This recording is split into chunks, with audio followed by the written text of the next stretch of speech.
Doctor Sirajul Islam medical হসপিটালের পার্কিংয়ে যে Dhaka metro গ 36, 37, 45 একটি প্রাইভেট কারে দুইটি অজ্ঞাতনামা লাশ গিয়েছে। আজ থেকে 3-4 দিন আগে হয়তোবা সিরাজুল মেডিকেলের সেই লাশের অবস্থান খুবই খারাপ অবস্থায় আছে। দুইজন অজ্ঞাতনামাকে এভাবে লাশ পাওয়া যায় এবং সিআইডি কর্তৃপক্ষ তারা ইনভেস্টিগেশন করছেন এবং দেখছেন, তারা তদন্ত করছেন যে এই লাশ কোথায়কার তাদেরকে শনাক্ত করার জন্য চেষ্টা করছেন।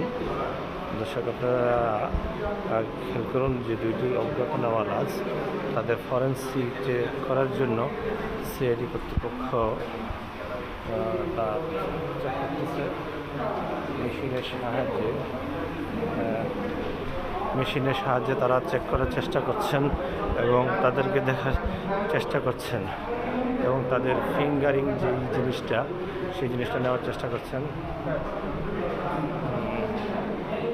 তাদের নাম শনাক্ত করার জন্য চেষ্টা করছেন যে সিআইডি কর্তৃপক্ষ। তারা কিন্তু সেই বিভিন্নভাবে তাদের ফিঙ্গারিং এবং নাম ডেটগুলো তাদের খোঁজার চেষ্টা করছেন। যে সিরাজুল ইসলাম মেডিকেল হসপিটালের পার্কিংয়ে কিন্তু আজকে সেই তথ্যগুলো নেওয়ার চেষ্টা করছেন সিআইডি কর্মকর্তা যারা আছেন। তারা দেখতে পাচ্ছেন দর্শক যে দুটি অজ্ঞাতনামা লাশ গাড়ির ভিতরে মৃত অবস্থা পাওয়া যায় এবং তাদের লাশগুলো যে পচে যাওয়া ফুলে গেছে দর্শক দেখতে পাচ্ছেন।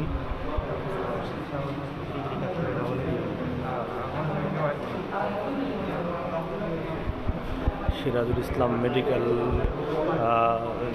কলেজের হসপিটালে সেই অজ্ঞাতনামা লাশগুলা দেখা যাচ্ছে যে রক্ত পড়ছেন। যে ড্রাইভিংয়ের যে পাশে যে দুটি সিটে সেই দুটি সিটেই কিন্তু আজকে তাদের সেই লাশ পাওয়া গিয়েছে।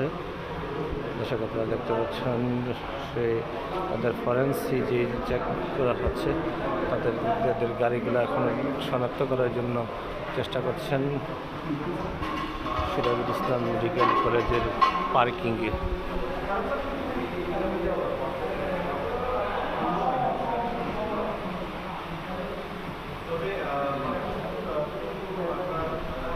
একদম গাড়ির ড্রাইভিং সিটের যে সামনের অংশটি কিন্তু সেই রাখা আছে।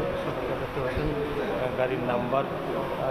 গাড়ির নাম্বারটা হচ্ছে সে, তাই এই নাম্বারগুলো সাদা রঙের একটি গাড়িতে ঢাকা মেট্রো গ 36, 37, 45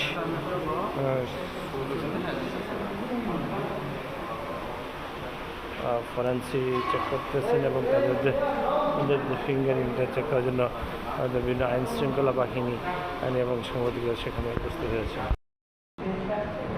দর্শক, যে এই যে লাশ দুটিকে তারা কিন্তু নামানোর চেষ্টা করছেন এবং লাশ দুটিকে তারা মর্গে নিয়ে তারা আরও পোস্টমর্টম করবে এবং তাদেরকে কিন্তু কয়েকদিনের লাশ কিন্তু ওরা কিন্তু পচে করে গিয়েছেন। ওরা কিন্তু সিআইডি কর্তৃপক্ষ চেষ্টা করছেন।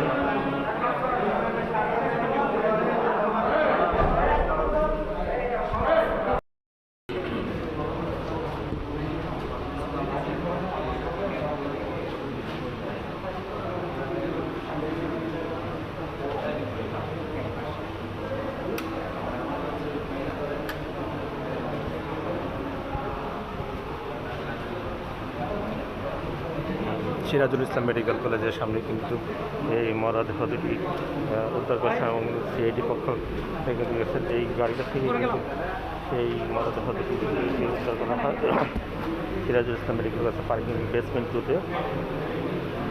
আইন শৃঙ্খলা বাহিনীর এখানে উপস্থিত হয়েছেন। গাড়ির নাম্বারটা হয়েছে 36, 37, 45 নাম্বার এই গাড়িতে।